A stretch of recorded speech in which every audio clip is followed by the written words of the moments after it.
Welcome to the Salmon Runs YouTube. Enjoy the video. You start by preparing the device.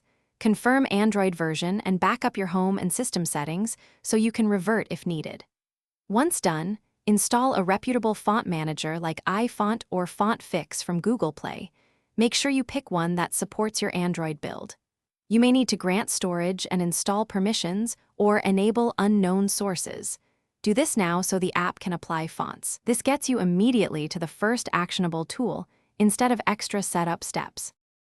You now choose and apply the font.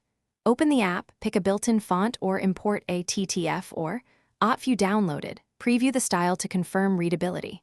Then tap Apply. If the app requests root access, grant it only if you have a rooted device. Otherwise, follow the provided ADB instructions to push the font system-wide. Make sure to follow each on-screen prompt slowly and allow the app to complete installation. If the process halts, stop and read any error in the app logs. Finish by checking Settings Display or your launcher to confirm the new font is active, and inspect multiple apps for consistent rendering.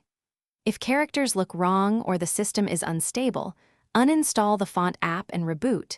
If that fails, restore your earlier backup. For more stubborn problems, use ADB to push the original font, files back, or boot into safe mode to remove the offending package. One key troubleshooting tip: always keep a backup copy of stock.